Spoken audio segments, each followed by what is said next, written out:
attended council hearings in person. You tuned into our televised proceedings on Channel 13. Now, you have the chance to listen to us on the radio as we demystify our work and the people who do it. This is not a council hearing. This is Hearing the Council with your host, Josh Gibson.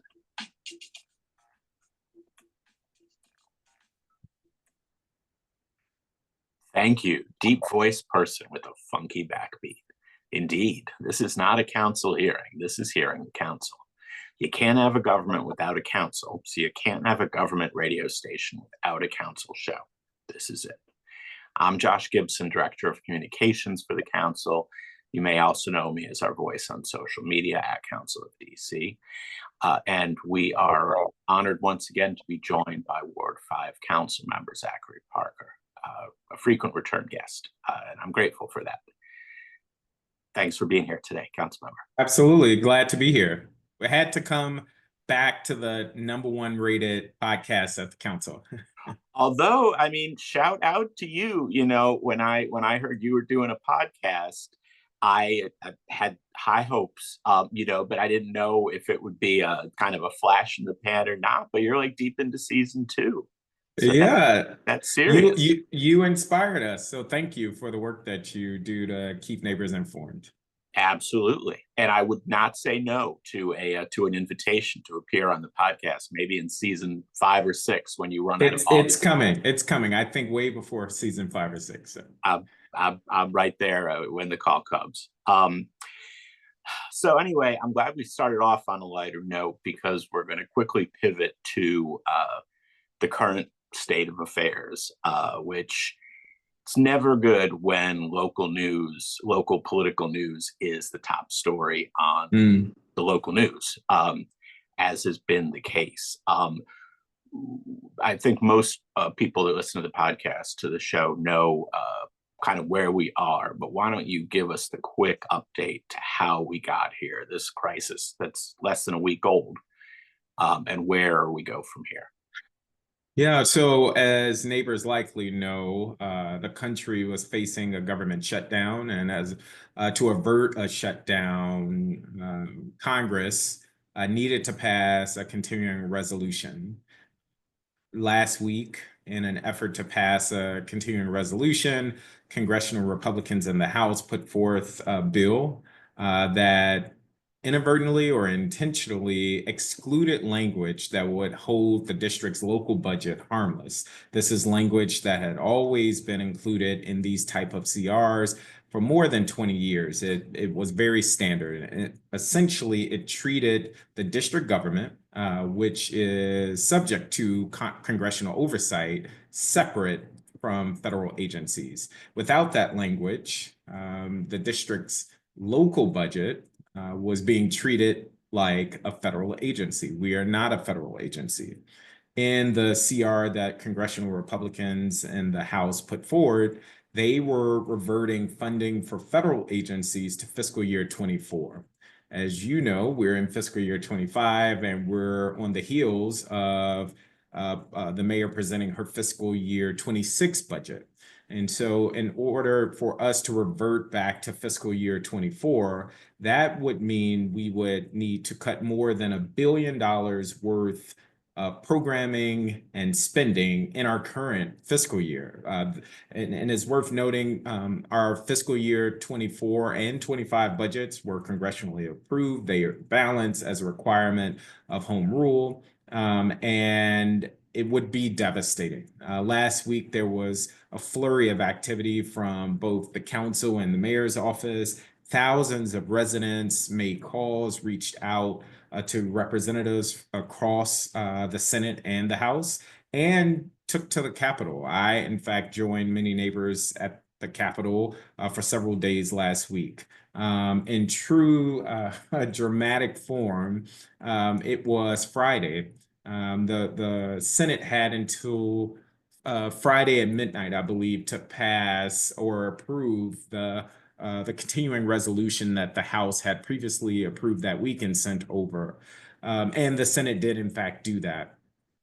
Because of the advocacy of the mayor, the council, and thousands of residents, Senate Appropriations Chair Susan Collins from Maine, Republican, put forth a standalone bill that would fix or address the budget crisis that I referred to, that would cause the district to cut more than $1 billion. The complication, though, is that now this bill has to go back to the House and needs to be signed by the president.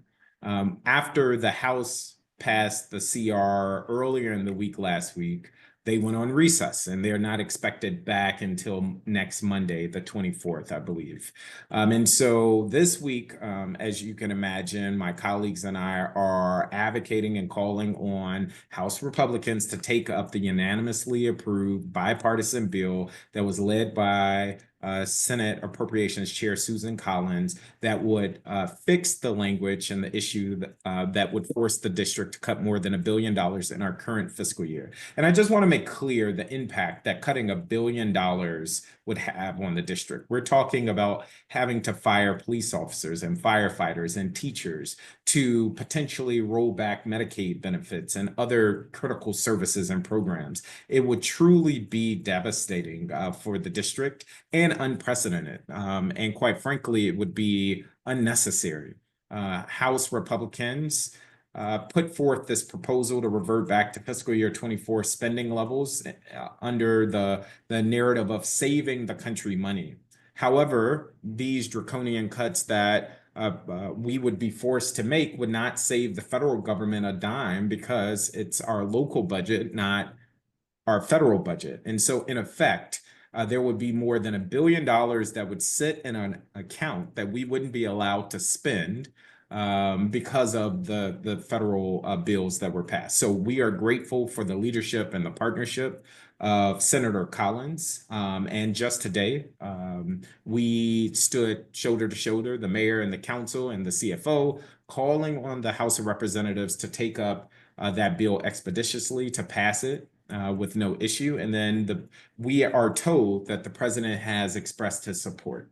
And so hopefully by end of next week, this matter can be behind us. But what I want to stress is just how united of a front the district showed up last week and continues to show up. And I think we will continue to need to do that in the months to come as we pass this crisis, hopefully, but move into the fiscal year 26 budget process.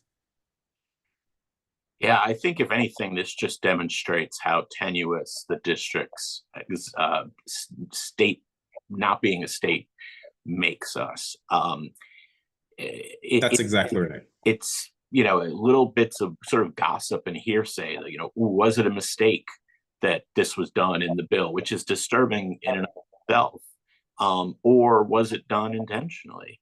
That's right. We hear from Senator Collins that the president and Chairman Cole, I think it is in the House, are supportive of the language, but neither of them is on the record saying it. So there are these minute bits of tiny trivia that the future of the district is riding on. And I'm hoping there's some deep reporting that's done so we can source some of these facts and be a little more confident about them.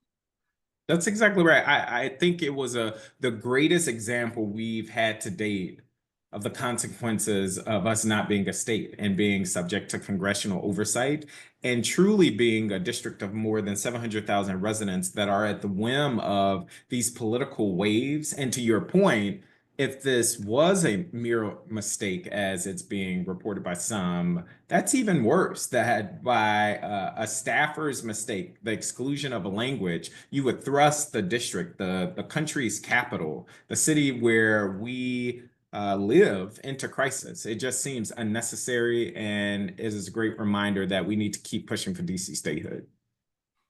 Yeah, I mean, the talk of the DC just being another agency, I mean, for 100 years before home rule, we were, there were 3 federally appointed people who ran the city. They're federally appointed people that run cabinet agencies. And, we always, the concept of home rule being home full, because it's only as kind of deep as Congress lets it go.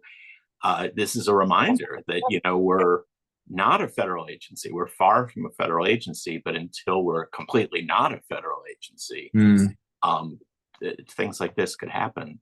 Absolutely. I continue to be optimistic, call me naive, but I look at the bipartisan support of transferring RFK to the district. I look at the bipartisan support to fix this budget issue in the Senate. I do think there is a sense and a reflection that the district is a well-run city. Now, I know it may not be politically advantageous for some to acknowledge that, but if you look at our financials, if you look at our balanced budgets, if you look at 28 plus consecutive clean audits, if you look at the ways in which we continue to drive down crime, that DCPS and our education system outpaces our peers. If you look at the ways in which our city continues to grow, a metric after metric reflects the ways in which the district is strong. And while I don't believe statehood is going to happen overnight, I think we have opportunities to build on this bipartisan support for the district. And I plan to be a part of that.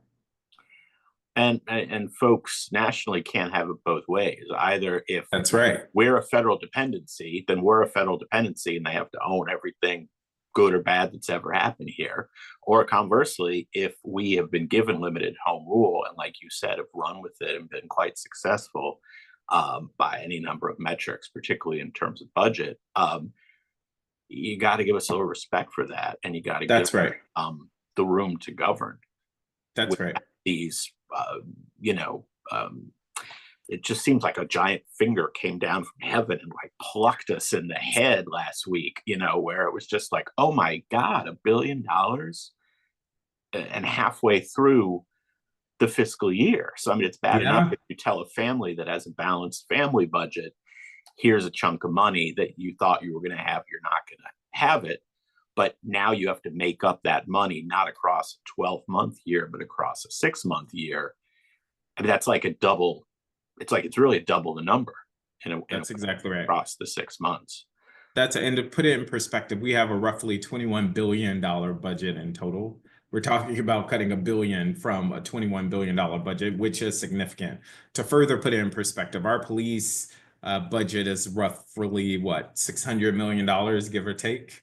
Even there, we would not be able to make up the loss, nor would we want to necessarily. We would be looking at more than $400 million of cuts for our schools.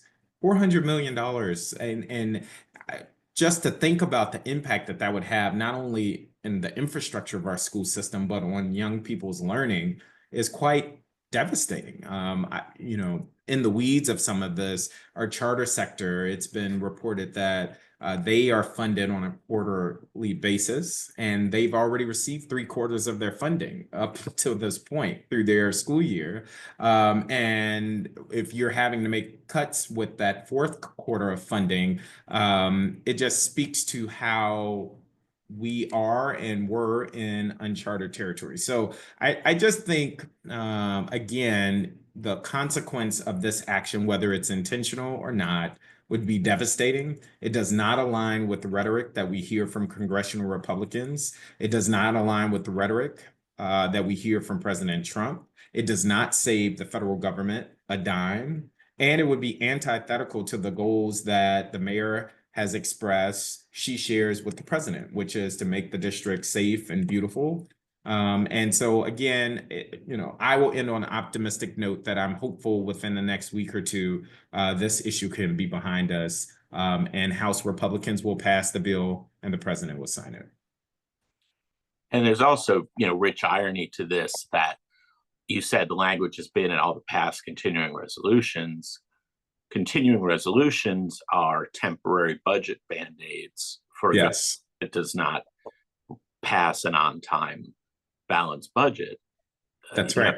Admittedly, I mean, we're required by law to pass it, so it's not like we're doing it out of the kindness of our heart. But still, we have decades and decades of balanced budgets, and then to get dinged by a short-term budget band-aid that might have had a portion left out by a staffer, is just, and being told that we're fiscally responsible all the while, yes, is galling. Yes. And the And time, then no, for go ahead. those that would say, well, why is the district's budget growing by $1 billion in a single year? It's worth highlighting where some of that money went or is intended to go. It includes more than $200 million for our metro system, which continues to struggle to rebound from COVID. As you know, Metro is funded jointly by the jurisdictions that benefit from its service, including Maryland, Virginia, and the district. The district was putting in more than $200 million towards Metro. We increased our funding for schools and our per pupil funding as we are seeing more young people enter our school system. We increased the funding for our police department. We increased funding for our retirement services for our teachers and firefighters and police officers. We increased funding for our firefighters, and we paid our debt or the interest on our debts. And so it's not as if the district was reckless in increasing spending by $1 billion. The things that make the district a great place to live, work, and play were the areas in which this $1 billion largely went to. So I just want to underscore that point, and it's not a matter of the district being financially irresponsible, but costs go up year to year. And when you have a $21 billion budget, in some areas you're increasing spending, in other areas you're maintaining services, but at a higher cost. And I'm doing this math in my head on the fly, which is always dangerous, but $1 billion bump on a $20 billion budget is a 5% increase, and inflation's not far from that. So even putting There aside you go. legit good purposes that you mentioned, things just get more expensive year to year. So I mean, That's exactly right. billion sounds and is a lot of money, but it's a 5% bump. That's exactly right. If you get a cost of living bump in your salary or in your federal benefits, it's not far off from that. That's exactly right. And the timing could not be worse because we have a requirement to pass a balanced budget on a time frame. The council is required to pass the budget on a very tight time frame, as dictated by the Home Rule Charter. So in the midst of this, do we have to cut $1 billion? Revenues are down. So we know that next year, even if none of this had happened, was going to be a tight budget year coming after a budget year everyone said was a tight budget year. I honestly don't know how the mayor's budget office and how the council budget office are going to do this. I know there's variables in a budget, but we don't know what the House is doing next week. And we do know revenues are down. I mean, it's worth noting, we heard from the CFO just today that we are about at the halfway mark of the year, and no district agency has surpassed fiscal year 24 funding levels. To put that in a different way, we are not in any immediate risk of surpassing fiscal year 24 spending. And so we're right now, okay, we have a little bit of a runway for the House and the president to help fix this matter before we have to take action. I think everyone should assume that our respective budget offices are running contingency plans should we need to make these types of cuts, which would be harmful and devastating and unnecessary. But right now we're okay. So I think for the coming few weeks, right now, it's going to be a full court press trying to get the House to pass this bill and the president to sign it. When you talk about the fiscal year 26 budget, the mayor is expected to introduce her version of that budget on April 2nd. And that will start I believe is the 70-day clock that the council has to hold hearings and pass a budget. That is called for in the Home Rule Charter. And to your point, the CFO's latest revenue estimates showed that the district would bring in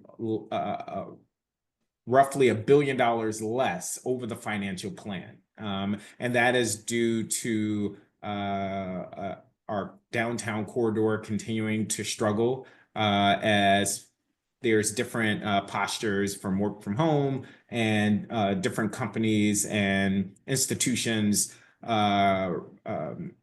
reconfiguring their need for office space downtown. And there's a lot of attention there, but it's also a result of the thousands of federal workers that are being fired and let go. And so we are seeing the negative impact in our bottom line as a district from tax revenue and expected future revenue from those behaviors. So $1 billion less over the financial plans translates to, and that's not all in 1 year, that's over the fiscal year 26 through 29 financial plan, that the mayor, when she presents her budget, she will have to account for that loss in revenue. And to your point, that means we're going to have to be mindful around the ways in which we increase spending, the ways in which we increase revenue, but also the programs and services we're able to provide. And I plan to engage in that diversely. Yeah, what I was curious to hear from the CFO was the fact that I've spent less than half a year's budget in the half the year that's underway. But I wonder what that curve looks like, because I'm guessing nothing succeeds like a deadline. And I know agencies generally at the end of the year are trying to get their money out the door before they lose it. So I don't know if that's, basically if there's a big bump at the end of every fiscal year, the fact to be under budget 6 months in, I'm not sure if that's as meaningful or not. I do know the city administrator, Kevin Donahue, has reportedly put a freeze on hiring and travel and certain agency related expenses. I do think that those pressures are going to help keep spending down across the government, as I'm anticipating the government is trying to figure out contingencies should the House and the president not help pass the Senate's bill. Yeah, I sure would like to hear directly from the president or committee chair Cole. So I obviously trust Senator Collins' comment, but would love to hear from them directly. Absolutely. That would tell. I mean, I just read reporting, I want to say from the Punch Bowl News before jumping on with you, that apparently the White House is leaning in on House Republicans to pass this bill. Now, again, like you, I would like to hear and see the president use his bully pulpit and platform and social media and everything else to convey what I hope to be true, which is his sense that this bill should pass expeditiously. But I think the reporting points to what we heard Senator Collins say, which is that the president is supportive of fixing this issue. Yeah, that's fingers crossed. Yeah. So you this year have a new perspective on the budget because you are a committee chair. You were a subcommittee chair previously, but you're a full-time committee chair going through your first full budget cycle in that role. To listeners, you've heard me talk about this before, but generally Chairman Mendelson, his preference is that council members for the first 2 years of their cycle are not committee chairs, because there's enough to learn from his perspective in terms of just being a council member and doing the job and introducing legislation and everything else. And then in year 3, you kick in and you get your committee role. So tell me a little bit about how the budget's been different this year now that you have a slice of that pie in your committee. Well, we are still waiting for the mayor's budget on April 2nd, and we haven't started our process, but I will say, as the chair of the council's newly minted Committee on Youth Affairs, I'm hyper-focused on how we can better meet the needs of our juveniles in the district. The Committee on Youth Affairs has oversight of DRS, which is the Department of Youth Rehabilitation Services, which houses many of our delinquent youth here in the district. We also have oversight of CFSA, or the Child and Family Services Agency, which is our child welfare system. We have oversight of the Office of the Attorney General, which in DC prosecutes juveniles, and a number of smaller agencies like African and African Affairs offices, which are community based agencies. And, you know, there are a few areas that I'm hyper focused. One is ensuring that we reduce the number of young people that are encountering either of those systems, both the child welfare system, but also our Department of Youth Rehabilitation Services. We know that it is better for us to keep as many families together while at the same time ensuring that we investigate every case of abuse and neglect. I am working closely with CFSA to ensure that they can weather the current pressures that they're facing, one of which is a shortage of social workers. So you can imagine that there's no shortage of referrals for neglect and abuse, but they are facing shortages of social workers, which means that social worker caseloads are very high, and that causes strains on the system. But the agency has been prioritizing trying to work with families, trying to pursue alternatives to keep as many families together, because the research is clear, the data is clear. Children fare better when they are with their families. And there's a great deal of trauma that also comes along with being in our child welfare system. And that's any jurisdiction, not just here in the district. On the flip side, with delinquency matters, I'm hyper focused on truancy, ensuring that our young people are showing up for school, because we know that is a key indicator for an increased likelihood that a young person would end up at DRS. For those young people that are in DRS's custody, I'm hyper focused on how do we expand and improve the quality of services that they're receiving, both educational and mental health behavioral. And then also as they are leaving DRS, so after they've done their time, how are we ensuring that there's a guided reentry process to society? Right now, recidivism rates are around 50%, which means every young person that enters DRS, at least half of them are coming back to do another stint for unrelated or different crime. And I think that is unacceptable. And it is in part connected to the lack of rehabilitation that is happening when a young person is within DRS's care, but also I think the lack of support, connection, and follow up with a young person after they've done their stint. So those are some of the focus areas that I have, including truancy, keeping families together, ensuring that we are providing young people rehabilitation to address juvenile matters in the district. I'll just end with this more optimistic note that we know the vast majority of young people in the district are doing what we're asking them to do. Our young people are great. They're going to school, they're thriving, they're brilliant. And oftentimes that can be overshadowed by a spotlight that is shined on the negative aspects of juvenile delinquency in the city. But the overwhelming majority of young people in the district are thriving, and we should celebrate that. Absolutely. When I was referring to the committee role, we're halfway through the process. As listeners know, that there's performance oversight hearings that shine a light on every agency in the government. Then there's the second half, which is the budget hearings, which we haven't gotten to. But in the performance oversight hearings, I know improving the futures for our juvenile population is a long time passion of yours. But what sort of new insight do you have you had in the committee role by getting access to so much more immediate direct information, and also having more direct responsibility and ability to possibly trigger changes in how services Yes. are provided? Yeah, great question. I think there is a need for focus on rehabilitation.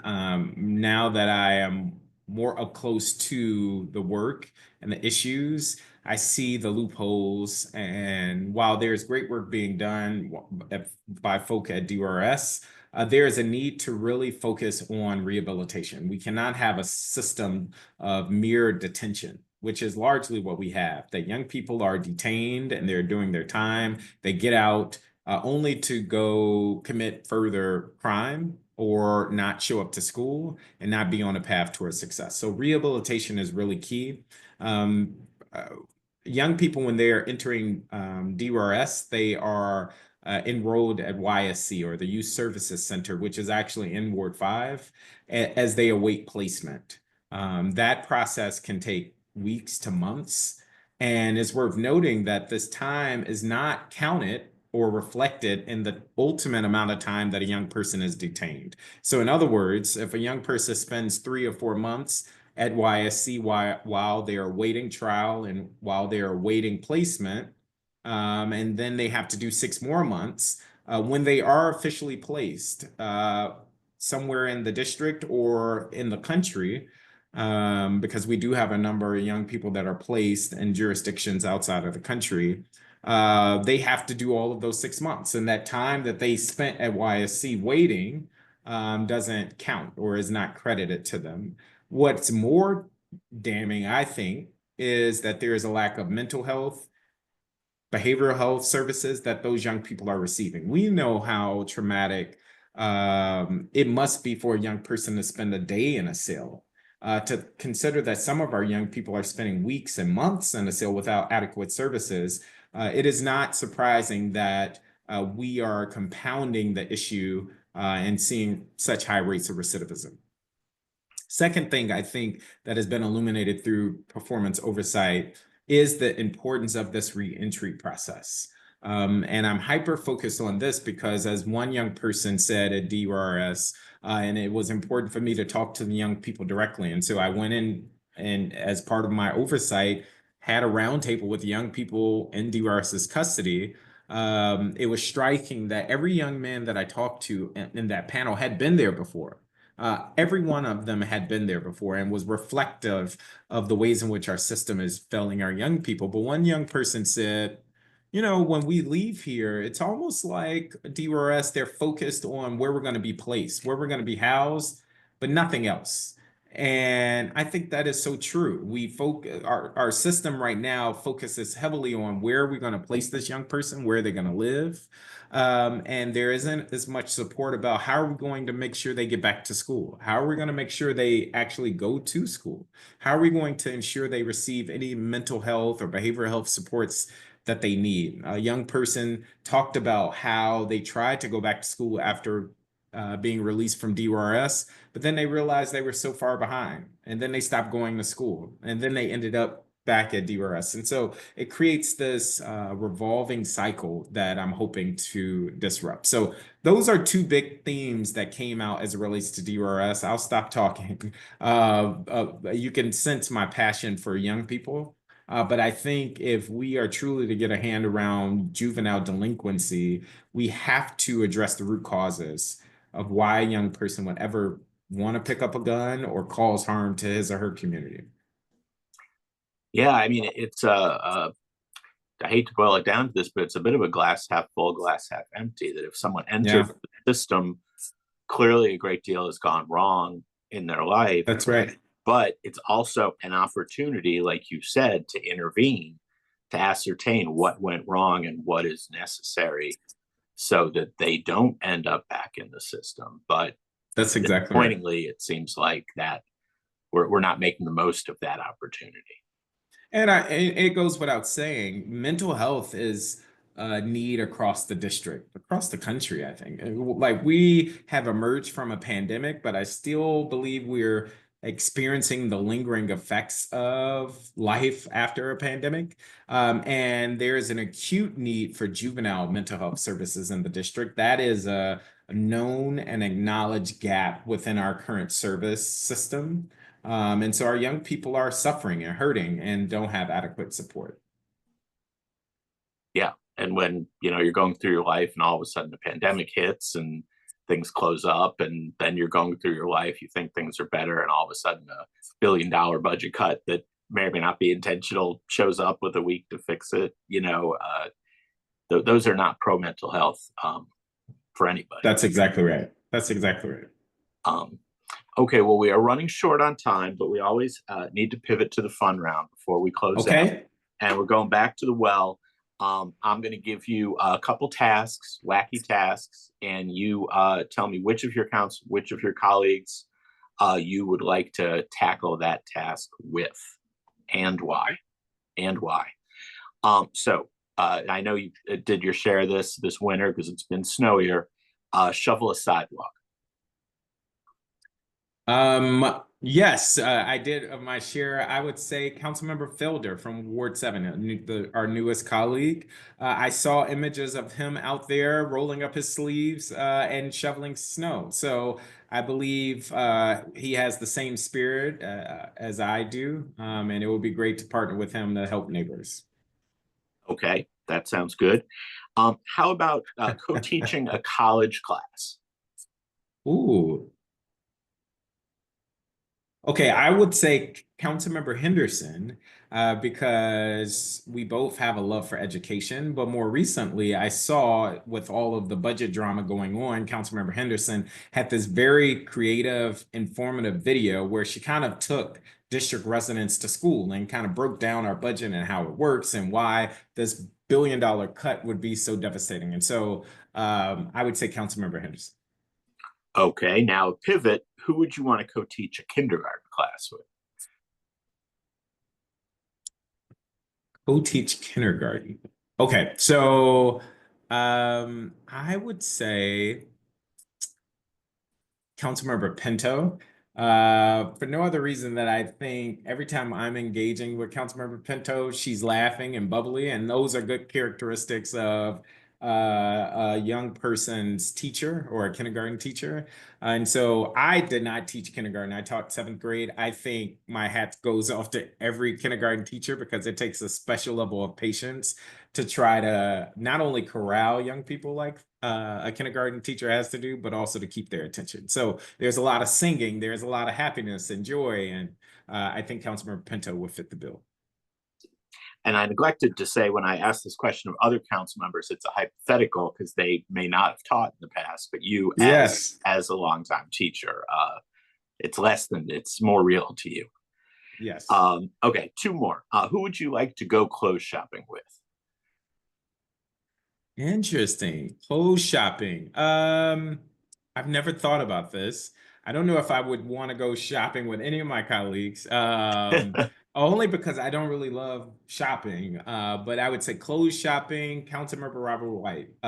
He tends to be pretty fly. And so I think he would probably know where to go and how to put things together. Okay. And absolute last one on the list is putting on a puppet show. Putting on a puppet show, I would say Councilmember Fruman, only because I can't imagine him doing it, which would be even more funny to see him putting on a puppet show with me. So that's always the fun of these questions, because there's always the right answer of the person that you think would be good at it, and then there's the worst person. Yes. I wouldn't say he would be the worst. I just couldn't see it. I mean, that's what I'm saying. But like, it's like going clothes shopping with the chairman. Like, maybe that would just be a different thing than going with Robert White. That's exactly right. That's exactly right. So, okay, well, thank you on this busiest of days. I know you literally ran back directly from a press conference with the council. Yes. So grateful for you taking the time. Listeners, let me quickly just remind you to subscribe to the podcast on SoundCloud or wherever you get your podcasts. Just search under Hearing the Council.